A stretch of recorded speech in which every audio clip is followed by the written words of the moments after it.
नमस्कार दोस्तों। तो आज मैं आपको सुनाने चल रही हूँ मुंशी प्रेमचंद्र जी के द्वारा लिखी गई कहानी घास वाली। मुलिया हरी हरी घास का गट्ठा लेकर आई तो उसका गेहुआ रंग कुछ तमतमाया हुआ था और बड़ी बड़ी मद भरी आंखों में शंका समाई हुई थी। महावीर ने उसका तमतमाया हुआ चेहरा देखकर पूछा, क्या है मुलिया, आज कैसा जी है? मुलिया ने कुछ जवाब ना दिया। उसकी आंखें डबडबा गई। महावीर ने समीप आकर पूछा, क्या हुआ है, बताती क्यों नहीं? किसी ने कुछ कहा है? अम्मा ने डांटा है? क्यों इतनी उदास है? मुलिया ने सिसक कर कहा, कुछ नहीं। हुआ क्या है, अच्छी तो हो?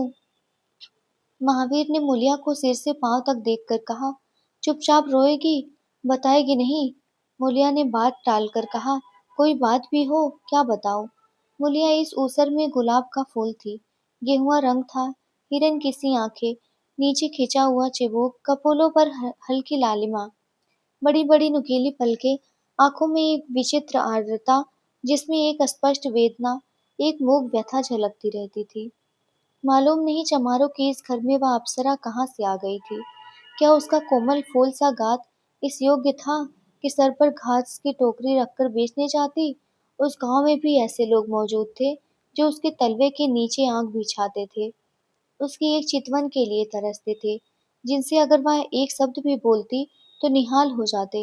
लेकिन उसे आए साल भर से अधिक हो गया, किसी ने उसे युवकों की तरफ ताकते या बातें करते नहीं देखा। वह घास लिए निकलती तो ऐसा मालूम होता मानो उषा का प्रकाश सुनहरे आवरण में रंजित अपनी छटा बिखेरता जाता हो। कोई गजलें गाता, कोई छाती पर हाथ रखता, पर मुलिया नीची आंख किए अपनी राह चली जाती। लोग हैरान होकर कहते, इतना अभिमान, महावीर में ऐसा क्या सुर्ख आपके पर लगे हैं? ऐसा अच्छा जवान भी तो नहीं, ना जाने यह कैसे उसके साथ रहती है। मगर आज ऐसी बात हो गई जो इस जात की और युवतियों के लिए चाहे गुप्त संदेश होती, मुलिया के लिए हृदय का सूल थी। प्रभात का समय था, पवन आम की बौर की सुगंध से मतवाला हो रहा था। आकाश पृथ्वी पर सोने की वर्षा कर रहा था। मुलिया सिर पर झौवा रखे घास छीलने लगी तो उसका गेहुआ रंग प्रभात की सुनहरी किरणों से कुंदन की तरह दमक उठा। एकाएक युवक चैन सिंह सामने से आता हुआ दिखाई दिया। मुलिया ने चाहा कि कतराकर निकल जाए, मगर चैन सिंह ने उसका हाथ पकड़ लिया और बोला, मुलिया, तुझे क्या मुझ पर जरा भी दया नहीं आती? मुलिया का वह फूल सा खिला हुआ चेहरा ज्वाला की तरह दहक उठा। वह जरा भी नहीं डरी, जरा भी ना झिझकी। झौवा जमीन पर गिरा दिया और बोली, मुझे छोड़ दो, नहीं तो मैं चिल्लाती हूँ। चैन सिंह को आज जीवन में एक नया अनुभव हुआ। नीची जातों में रूप माधुर्य का इसके सिवा और क्या ही काम है कि वह ऊंची जाति वालों का खिलौना बने। ऐसे कितने ही मार्ग उसने जीते थे, पर आज मुलिया के चेहरे का वह रंग, उसका वह क्रोध, वह अभिमान देखकर उसके छक्के छूट गए। उसने लज्जित होकर उसका हाथ छोड़ दिया। मुलिया वेग से आगे बढ़ी। संघर्ष की गर्मी में चोट की व्यथा नहीं होती, पीछे से टीस होने लगती है। मुलिया अब कुछ दूर निकल आई तो क्रोध और भय तथा अपनी बेकसी को अनुभव करके उसकी आंखों में आंसू भर आए। उसने कुछ देर जब्त किया, फिर सिसक सिसक कर रोने लगी। अगर वह इतनी गरीब ना होती तो किसी की इतनी मजाल थी कि इस तरह उसका अपमान करता। वह रोती जाती थी और घास छीलती जाती थी। महावीर का क्रोध वह जानती थी। अगर उससे कह दे तो वह इस ठाकुर के खून का प्यासा हो जाएगा, फिर ना जाने क्या हो जाएगा। इस ख्याल से उसके रोए खड़े हो गए, इसलिए उसने महावीर के प्रश्नों का कोई उत्तर ना दिया। दूसरे दिन मुलिया घास के लिए ना गई। सास ने पूछा, तू क्यों नहीं जाती? और सब तो चली गई। मुलिया ने सिर झुकाकर कहा, मैं अकेली ना जाऊंगी। सास ने बिगड़ कर कहा, अकेले क्या तुझे बाघ उठा ले जाएगा? मुलिया ने और भी सिर झुका लिया और दबी हुई आवाज से बोली, सब मुझे छेड़ते हैं। सास ने डांटा, ना तू औरों के साथ जाएगी ना अकेले जाएगी, तो फिर जाएगी कैसे? वह साफ साफ क्यों नहीं कहती कि मैं ना जाऊंगी, तो यहाँ मेरे घर में रानी बन के निवाह ना होगा। किसी को चाम नहीं प्यारा होता, काम प्यारा होता है। तू बड़ी सुंदर है, तो तेरी सुंदरता लेकर चाटू। उठा झौवा और घास ला। द्वार पर नीम के दरख्त के साए में महावीर खड़ा घोड़े को मल रहा था। उसने मुलिया को रोनी सूरत बनाए देखते हुए देखा पर कुछ बोल ना सका। उसका बस चलता तो मुलिया को कलेजे में बिठा लेता, आंखों में छिपा लेता, लेकिन घोड़े का पेट भरना तो जरूरी था। घास मोल लेकर खिलाए तो 12 आने रोज से कम ना पड़े। ऐसी मजदूरी ही कौन होती है? मुश्किल से 1.5-2 रुपए मिलते हैं, वह भी कभी मिले कभी नहीं मिले। जब से यह सत्यानाशी लारियां चलने लगी हैं, इक्के वाले की बधिया बैठ गई है। कोई सेठ भी नहीं पूछता। महाजन से 150 रुपए उधार लेकर इक्का और घोड़ा खरीदा था, मगर लारियों के आगे इक्के को कौन पूछता है। महाजन का सूद भी तो ना पहुंच सकता था। मूल का कहना ही क्या। ऊपरी मन से बोला, ना मन हो तो रहने दो, देखा जाएगा। इस दिलजोई से मुलिया निहाल हो गई। बोली, घोड़ा खाएगा क्या? आज उसने कल का रास्ता छोड़ दिया और खेतों की मेड़ों से होती हुई चली। बार बार सतर्क आंखों से इधर उधर ताकती जाती थी। दोनों तरफ ऊख के खेत खड़े थे। जब भी खड़खड़ाहट होती, उसका जी सन्न हो जाता कि कहीं कोई ऊख में छिपा तो नहीं है। मगर कोई नई बात ना हुई। ऊख के खेत से निकल गए, आमों का बाग निकल गया, सिंचे हुए खेत नजर आने लगे। दूर के कुएं पर पुर चल रहा था। खेतों की मेड़ों पर हरी हरी घासें जमा हुई थी। मुलिया का जी ललचाया। यहाँ आधे घंटे में जितनी घास छिल सकती है, सूखे मैदान में दोपहर तक ना छिल सकेगी।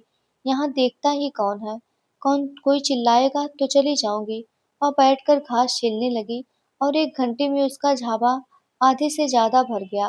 वह अपने काम में इतनी तन्मय थी कि उसे चैन सिंह के आने की खबर ही ना हुई। एकाएक उसने आहट पाकर सिर उठाया तो चैन सिंह को खड़ा देखा। मुलिया की छाती धक सी हो गई। जी में आया भाग जाए, झाबा उलट दे और खाली झाबा लेकर चली जाए। पर चैन सिंह ने कई गज के फासले से ही रुककर कहा, डर मत, भगवान जानता है, मैं तुझसे कुछ ना बोलूंगा। जितनी घास चाहे छील ले, मेरा ही खेत है। मुलिया के हाथ सुन्न हो गए, खुरपी हाथ में जम सी गई, घास नजर ही नहीं आती। जी चाहता था जमीन फट जाए और मैं समा जाऊं। जमीन आंखों के सामने तैरने लगी। चैन सिंह ने आश्वासन दिया, छीलती क्यों नहीं? मैं तुमसे कुछ कहता थोड़ी ही हूँ। यही रोज चली आया कर, मैं छील दिया करूंगा। मुलिया चित्रलिखित सी बैठी रही। चैन सिंह ने एक कदम आगे बढ़ाया और बोला, तुम मुझसे इतना डरती क्यों है? क्या तू समझती है मैं आज भी तुझे सताने आया हूँ? ईश्वर जानता है, कल भी तुझे सताने के लिए मैंने तेरा हाथ नहीं पकड़ा था। तुझे देखकर आप ही आप हाथ बढ़ गए। मुझे कुछ सुध ही ना रही। तू चली गई तो मैं वहीं घंटों बैठकर रोता रहा। जी में आता था हाथ काट डालूं, कभी जी चाहता था जहर खा लूं। तभी से तुझे ढूंढ रहा हूँ। आज तो इस रास्ते से चली आई। मैं सारा हार छानता हुआ यहाँ आया हूँ। अब जो सजा हो, जो तेरे जीव में आवे दे दे। अगर तू मेरा सिर भी काट ले तो गर्दन ना हिलाऊंगा। मैं सौदा था, लुच्छा था, लेकिन जब से तुझे देखा है, मेरे मन में सारी खोट मिट गई है। अब तो यही जी में आता है कि तेरा कुत्ता होता और तेरे पीछे पीछे चलता, तेरा घोड़ा होता, तब तो तू अपने हाथों से मेरे सामने घास डालती। किसी तरह यह चोला तेरे काम ना आवे। मेरे मन की यह सबसे बड़ी लालसा है, मेरी जवानी काम ना आवे अगर मैं किसी खोट से ये बातें कर रहा हूँ। बड़ा भगवान था महावीर, जो ऐसी देवी उससे मिली। मुलिया चुपचाप सुनती रही, फिर सिर नीचा करके भोलेपन से बोली, तो तुम मुझे क्या करने को कहते हो? चैन सिंह और समीप आकर बोला, बस तेरी दया चाहता हूँ। मुलिया ने सिर उठाकर उसकी ओर देखा, उसकी लज्जा ना जाने कहाँ गायब हो गई। चुभते हुए शब्दों में बोली, तुमसे एक बात कहूँ, बुरा तो ना मानोगे? तुम्हारा ब्याह हो गया है या नहीं? चैन सिंह ने दबी आवाज से कहा, ब्याह तो हो गया, लेकिन ब्याह क्या है, खिलवाड़ है। मुलिया के होठों पर अवहेलना की मुस्कुराहट झलक पड़ी। बोली, फिर भी अगर मेरा आदमी तुम्हारी औरत से इसी तरह बातें करता तो तुम्हें कैसा लगता? तुम उसकी गर्दन काटने पर तैयार हो जाते कि नहीं? बोलो, क्या समझते हो कि महावीर चमार है तो उसकी देह में लहू नहीं है? उसे लज्जा नहीं है? अपनी मर्यादा का विचार नहीं है? मेरा रूप रंग तुम्हें भाता है? क्या घाट के किनारे मुझसे कहीं सुंदर औरतें नहीं घूमा करती? मैं उनके तलवों की बराबरी भी नहीं कर सकती। तुम उसमें से किसी एक को क्यों नहीं दया मांगते? क्या उनके पास दया नहीं है? मगर वहां तुम ना जाओगे, क्योंकि वहां जाते तुम्हारी छाती दहलती है। मुझसे दया मांगते हो इसलिए ना कि मैं चमारी हूँ, नीच जाति हूँ, और नीच जाति की औरत जरा सी घुड़की धमकी व जरा से लालच से तुम्हारी मुट्ठी में आ जाएगी। कितना सस्ता सौदा है। ठाकुर हो ना, ऐसा सस्ता सौदा क्यों छेड़ छोड़ते हो? चैन सिंह लज्जित होकर बोला, बोला यह बात नहीं, मैं सच कहता हूँ, इसमें ऊंच नीच की बात नहीं, सब आदमी बराबर हैं। मैं तो तेरे चरणों पर सिर रखने को तैयार हूँ, मुलिया, इसलिए ना कि जानते हो मैं कुछ कर नहीं सकती। जाकर किसी खतरानी के चरणों पर सिर रखो, तो मालूम हो कि चरणों पर सिर रखने का क्या फल मिलता है। फिर यह सिर तुम्हारी गर्दन पर ना रहेगा। चैन सिंह मारे शर्म की जमीन में गड़ा जाता था। उसका मुंह ऐसा सूख गया था, मानो महीनों की बीमारी से उठा हो। मुंह से बात ना निकलती थी। मुलिया इतनी वाकपटु है, इसका उसे गुमान भी ना था। मुलिया फिर बोली, मैं भी रोज बाजार जाती हूँ, बड़े बड़े घरों का हाल जानती हूँ। मुझे किसी बड़े घर का नाम बता दो, जिसमें कोई साइस, कोई कोचवान, कोई कहार, कोई पंडा, कोई महाराज ना घुसा बैठा हो। यह सब बड़े घरों की लीला है, और वहाँ औरतें जो कुछ करती हैं ठीक करती हैं। उनके घरवाले भी तो चमारिनों और कहारिनों पर जान देते फिरते हैं। लेना देना बराबर हो जाता है। बेचारे गरीब आदमियों के लिए यह बातें कहाँ। मेरे आदमी के लिए संसार में जो कुछ है मैं हूँ। वह किसी दूसरी मेहरिया की ओर आंख उठाकर भी नहीं देखता। संयोग की बात यह है कि मैं तनिक सुंदर हूँ, लेकिन मैं काली कलौटी भी होती तब भी वह मुझे इसी तरह रखता। इसका मुझे विश्वास है। मैं चमारित होकर भी इतनी नीच नहीं हूँ कि विश्वास के बदला खोट से दूं। हाँ, वह अपने मन की करने लगे, मेरी छाती पर मूंग डलने लगे, तो मैं भी उसकी छाती पर मूंग डलूंगी। तुम मेरे रूप के ही दीवाने हो ना। आज मुझे माता निकल आए, कानी हो जाऊं तो मेरी ओर ताकोगे भी नहीं। बोलो, झूठ कहती हूँ? चैन सिंह इनकार ना कर सका। मुलिया ने उसी गर्व से भरे हुए स्वर में कहा, लेकिन मेरी एक नहीं, दोनों आंखें फूट जाएं, तब भी वह मुझे इसी तरह रखेगा। मुझे उठावेगा, बैठावेगा, खिलावेगा। तुम चाहते हो मैं ऐसे आदमी के साथ कपट करूं? जाओ, अब मुझे कभी ना छेड़ना, नहीं तो अच्छा ना होगा। जवानी जोश है, बल है, दया है, साहस है, आत्मविश्वास है, गौरव है, और सब कुछ जो जीवन को पवित्र, उज्जवल और पूर्ण बना देता है। जवानी का नशा घमंड है, निर्दयता है, स्वार्थ है, सेखी है, विषय वासना है, कटुता है, और वह सब कुछ जो जीवन को पतिता, विकार और पतन की ओर ले जाता है। चैन सिंह पर जवानी का नशा था। मुलिया के शीतल छींटों ने नशा उतार दिया। जैसे उबलती हुई चाशनी के में पानी के छींटे पड़ जाने से फेन मिट जाता है, मैल निकल जाता है, और निर्मल शुद्ध रस निकल आता है। जवानी का नशा जाता रहा, केवल जवानी रह गई। कामिनी के शब्द जितनी आसानी से दीन और ईमान को गारद कर सकते हैं, उतनी ही आसानी से उनका उद्धार भी कर सकते हैं। चैन सिंह उस दिन से दूसरा ही आदमी हो गया। गुस्सा उसकी नाक पर रहता था। बात बात पर मजदूरों को गालियां देना, डांटना और पीटना उसकी आदत थी। आसामी उससे थर थर कांपते थे। मजदूर उसे आते देखकर अपने काम में चुस्त हो जाते थे, पर ज्यों ही उसने इधर पीठ फेरी और उन्होंने चिलम पीना शुरू किया, सब दिल में उससे जलते थे, उसे गालियां देते थे। मगर उस दिन से चैन सिंह इतना दयालु, इतना गंभीर, इतना सहनशील हो गया कि लोगों को आश्चर्य होता था। कई दिन गुजर गए। एक दिन संध्या समय चैन सिंह खेत देखने गया। पुर चल रहा था। उसने देखा कि एक जगह नाली टूट गई है और सारा पानी बहा चला जाता है। क्यारियों में पानी बिल्कुल नहीं पहुंचता, मगर क्यारी बनाने वाली बुढ़िया चुपचाप बैठी है। उसे इसकी जरा भी फिक्र नहीं है कि पानी क्यों नहीं आता। पहले यह दशा देखकर चैन सिंह आपे से बाहर हो जाता। उस औरत की उस दिन मजदूरी काट लेता और पुर चलाने वालों को घुड़कियां जमाता, पर आज उसे क्रोध नहीं आया। उसने मिट्टी लेकर नाली बांध दी और खेत में जाकर बुढ़िया से बोला, तू यहाँ बैठी है और पानी सब बहा जा रहा है। बुढ़िया घबराकर बोली, अभी खुल गई होगी राजा, मैं अभी जाकर बंद किए देती हूँ। यह कहती हुई वह थर थर कांपने लगी। चैन सिंह ने उसकी दिलजोई करते हुए कहा, भाग मत, भाग मत, मैंने नाली बंद कर दी है। बुढ़ऊ कई दिन से दिखाई नहीं दिए, कहीं काम पर जाते हैं कि नहीं? बुढ़िया गदगद होकर बोली, आजकल तो खाली ही बैठे हैं भैया, कहीं काम नहीं लगता। चैन सिंह ने नम्र भाव से कहा, तो हमारे यहाँ लगा दे, थोड़ा सा सन रखा है, उसे काट दें। यह कहता हुआ वह कुएं की ओर चला गया। यहाँ 4 पुरुष चल रहे थे, पर इस वक्त 2 हकवे पेड़ खाने गए थे। चैन सिंह को देखते ही मजदूरों के होश उड़ गए। ठाकुर ने पूछा, दो आदमी कहाँ गए? तो जवाब क्या देंगे? सबके सब डांटे जाएंगे। बेचारे दिल में सहमे जा रहे थे। चैन सिंह ने पूछा, वह दोनों कहाँ चले गए? किसी के मुंह से आवाज ना निकली। सहसा सामने से दोनों मजूर धोती के एक कोने में बेर भरे आते दिखाई दिए। खुस खुस बात करते चले आ रहे थे। चैन सिंह पर निगाह पड़ी तो दोनों के प्राण सूख गए। पाँव मन मन भर गए होंगे। अब ना आते बनता है ना जाते। दोनों समझ गए कि आज डांट पड़ी, शायद मजूरी भी कट जाए। चाल धीमी पड़ गई। इतने में चैन सिंह ने पुकारा, बढ़ाओ बढ़ाओ। कैसे बेर हैं, लाओ जरा मुझे भी दो। मेरे ही पेड़ के हैं ना। दोनों और भी सहम उठे। आज ठाकुर जीता ना छोड़ेगा। कैसा मीठा मीठा कर बोल रहा है, उतना ही भिगो भिगो कर लगाएगा।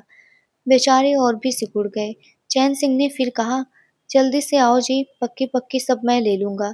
जरा एक आदमी लपक कर घर से थोड़ा सा नमक तो ले लो। बाकी दोनों मजूरों से, तुम भी दोनों आ जाओ। उस पेड़ के बेर मीठे होते हैं। बेर खा ले, काम तो करना ही है। अब दोनों भगोड़ों को कुछ ढाढ़स हुआ।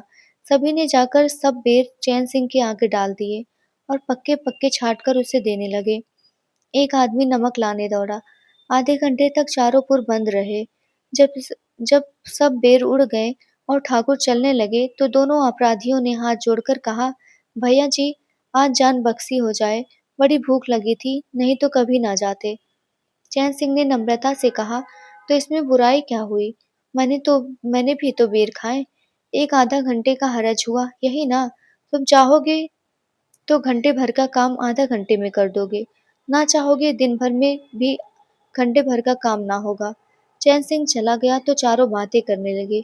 एक ने कहा, मालिक इस तरह रहे तो काम करने में जी लगता है, या नहीं कि हरदम छाती पर सवार। दूसरा बोला, मैंने तो समझा आज कच्चा ही खा जाएंगे। तीसरा, कई दिन से देखता हूँ मिजाज नरम हो गया है। चौथा, साज को पूरी मजूरी मिले तो कहना। पहला, तुम तो गोबर गणेश, आदमी का रुख नहीं पहचानते। दूसरा, अब खूब दिल लगाकर काम करेंगे। तीसरा, और क्या, जब उन्होंने हमारे ऊपर छोड़ दिया तो हमारा भी धर्म है कि कोई कसर ना छोड़े। चौथा, मुझे तो भैया ठाकुर पर अभी विश्वास नहीं आता। एक दिन चैन सिंह को किसी काम से कचहरी जाना था। 5 मील का सफर था। यूँ तो वह बराबर अपने घोड़े पर जाया करता था, पर आज बड़ी तेज धूप हो रही थी। सोचा इक्के पर चला जाऊं। महावीर को कहला भेजा, मुझे लेते जाना। कोई 9 बजे महावीर ने पुकारा। चैन सिंह तैयार बैठा था। चटपट इक्के पर बैठ गया, मगर घोड़ा इतना दुबला हो रहा था। इक्के की गद्दी इतनी मैली और फटी थी, सारा सामान इतना रद्दी कि चैन सिंह को उस पर बैठते शर्म आई। पूछा, यह सामान क्यों बिगड़ा हुआ है महावीर? तुम्हारा घोड़ा तो इतना दुबला कभी ना था। वहाँ आजकल सवारियाँ कम है क्या? महावीर ने कहा, नहीं मालिक, सवारियाँ काहे नहीं है, मगर लारियों के सामने इक्के को कौन पूछता है। कहाँ 2 ढाई 3 की मजूरी करके घर लौटता था, कहाँ 20 आने पैसे भी नहीं मिलते। क्या जानवर को खिलाऊं, क्या आप खाऊं? बड़ी विपत्ति में पड़ा हूँ। सोचता हूँ इक्का घोड़ा बेच बाच कर आप लोगों की मजदूरी कर लूं, पर कोई ग्राहक ही नहीं लगता। ज्यादा नहीं तो 12 आने तो घोड़े को ही चाहिए, घास ऊपर से। जब अपना ही पेट नहीं चलता तो जानवर को कौन पूछे। चैन सिंह ने उसे के फटे हुए कुर्ते की ओर देखकर कहा, 2 4 बीघे खेती क्यों नहीं कर लेते? महावीर सिर झुकाकर बोला, खेती के लिए बड़ा पौरुख चाहिए मालिक। मैंने तो यही सोचा है कि कोई गाहक में लग जाए तो के आने पैसे पौने निकाल दूं, फिर घास छीलकर बाजार ले जाया करूं। आजकल सास पतोह दोनों छीलती हैं, तब जाकर 10 12 आने पैसे नसीब होते हैं। चैन सिंह ने पूछा, तो बुढ़िया बाजार जाती होगी? महावीर लजाता हुआ बोला, नहीं भैया, वह इतनी दूर कहाँ चल सकती है। घर वाली चली जाती है। दोपहर तक घास छीलती है, तीसरे पहर बाजार जाती है। वहां से घड़ी रात गए लौटती है। हलकान हो जाती है भैया। मगर क्या करूं, तकदीर से क्या जोर। चैन सिंह कचहरी पहुंच गए और महावीर सवारियों की टोह में इधर उधर इक्के को घुमाता हुआ शहर की तरफ चला गया। चैन सिंह ने उसे 5 बजे आने को कह दिया। कोई 4 बजे चैन सिंह कचहरी से फुर्सत पाकर बाहर निकले। हाथे में पान की दुकान थी। और आगे बढ़कर एक घना बरगद का पेड़ था। उसकी छांव में बीसों ही तांगे एक के फिटने खड़ी हुई थी। घोड़े खोल दिए गए थे। वकीलों, मुख्तारों और अफसरों की सवारियां यहीं खड़ी रहती थी। चैन सिंह ने पानी पिया, पान खाया और सोचने लगा, कोई लारी मिल जाए तो जरा शहर चला जाऊं। उसकी निगाह एक घास वाले पर पड़ गई। सिर पर घास का झाबा रख के साइसों से मोल भाव कर रही थी। कई कोचवान जमा हो गए थे। कोई उससे दिल लगी करता था, कोई घूरता था, कोई हंसता था। एक काले कलूटे कोचवान ने कहा, मूला, घास तो उड़ के अधिक से अधिक छां आने की है। मुलिया ने उन्माद पैदा करने वाली आंखों से देखकर कहा, छह आने पर लेना है तो सामने घसियारी ने बैठी है, चले जाओ। दो चार पैसे कम में पा जाओगे। मेरी घास तो 12 आने में ही जाएगी। एक अधेड़ कोचवान ने फिटन के ऊपर से कहा, तेरा जमाना है, 12 आने नहीं, 1 रुपए मांग। लेने वाले झक मारेंगे और लेंगे। निकलने दे वकीलों को, अब देर नहीं है। एक तांगे वाले ने, जो गुलाबी पगड़ी बांधे हुए था, बोला। बूढ़ों के मुंह में पानी भर आया। अब मुलिया काहे को किसी की ओर देखेगी। चैन सिंह को ऐसा क्रोध आ रहा था कि इन दुष्टों को जूते से पीटे। सबके सब कैसे उसकी ओर टकटकी लगाए झांक रहे हैं। आंखों से पी जाएंगे। और मुलिया भी यहाँ कितनी खुश है। ना लजाती है, ना झिझकती है, ना दबती है। कैसा मुस्कुरा मुस्कुरा कर, रसीली आंखों से देख देख कर, सिर का आंचल खिसका खिसका कर, मुंह मोड़ मोड़ कर बातें कर रही है। वही मुलिया जो शेरनी की तरह तड़प उठी थी। इतने में 4 बजे अमले और वकील मुख्तारों का एक मेला सा निकल पड़ा। अमले लारियों पर दौड़े, वकील मुख्तार इन सवारियों की ओर चले। कोचवानों ने भी चटपट घोड़े जोते। कई महाशयों ने मुलिया को रसिक नेत्रों से देखा और अपने अपनी गाड़ियों पर जा बैठे। एकाएक मुलिया घास का झापा लिए उस फिटन के पीछे दौड़ी। फिटन में एक अंग्रेजी फैशन के जवान वकील साहब बैठे थे। उन्होंने पावदान पर घास रखवा ली। जेब से कुछ निकाल कर मुलिया को दिया। मुलिया मुस्कुराई। दोनों में कुछ बातें भी हुई जो चैन सिंह ना सुन सके। एक क्षण में मुलिया प्रसन्न मुख घर की ओर चली। चैन सिंह पान वाले की दुकान पर विस्मृत की दशा में खड़ा रहा। पान वाले ने दुकान बढ़ाई, कपड़े पहने और केबिन का द्वार बंद करके नीचे उतरा तो चैन सिंह समाधि टूटी। पूछा, क्या दुकान बंद कर दी? पान वाले ने सहानुभूति दिखाकर कहा, इसकी दवा करो ठाकुर साहब, यह बीमारी अच्छी नहीं। चैन सिंह ने चकित होकर पूछा, कैसी बीमारी? पान वाला बोला, कैसी बीमारी? आधा घंटे से यहाँ खड़े हो जैसे कोई मुर्दा खड़ा हो। सारी कचहरी खाली हो गई, सब दुकानें बंद हो गई, मेहतर तक झाड़ू लगाकर चल दिए। तुम्हें कुछ खबर है? यह बुरी बीमारी है, जल्दी दवा कर डालो। चैन सिंह ने छड़ी संभाली और फाटक की ओर चल दिया कि महावीर का एक्का सामने से आता हुआ दिखाई दिया। कुछ दूर एक्का निकल गया तो चैन सिंह ने पूछा, आज कितने पैसे कमाए महावीर?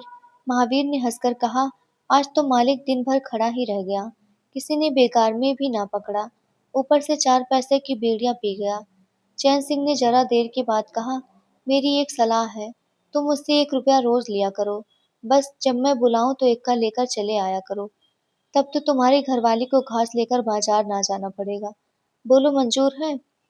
महावीर ने सजल आंखों से देखकर कहा, मालिक, आप ही का तो खाता हूँ, आपकी प्रजा हूँ, जब जब मर्जी हो पकड़ मंगवाइए, आपसे रुपए। चैन सिंह ने बात काट कर कहा, नहीं, मैं तुमसे बेकार नहीं लेना चाहता, तुम मुझसे 1 रुपया रोज ले जाया करो। घास लेकर घर वाली को बाजार मत भेजा करो, तुम्हारी आबरू मेरी आबरू। और भी रुपए पैसे का जब काम लगे, बेखटके चले आया करो। हाँ देखो, मुलिया से इस बात की भूलकर भी चर्चा ना करना, क्या फायदा। कई दिनों के बाद संध्या समय मुलिया चैन सिंह से मिली। चैन सिंह असामियों से मालगुजारी वसूल करके घर की ओर लपका जा रहा था कि उसी जगह जहाँ उसने मुलिया की बाह पकड़ी थी, मुलिया की आवाज कानों में आई। उसने ठिठक कर पीछे देखा तो मुलिया दौड़ी आ रही थी। बोला, क्या है मूला, क्यों दौड़ती हो, मैं तो खड़ा हूँ। मुलिया ने हाँफते हुए कहा, कई दिनों से तुमसे मिलना चाहती थी, आज तुम्हें आते देखा तो दौड़ी। अब मैं घास बेचने नहीं जाती।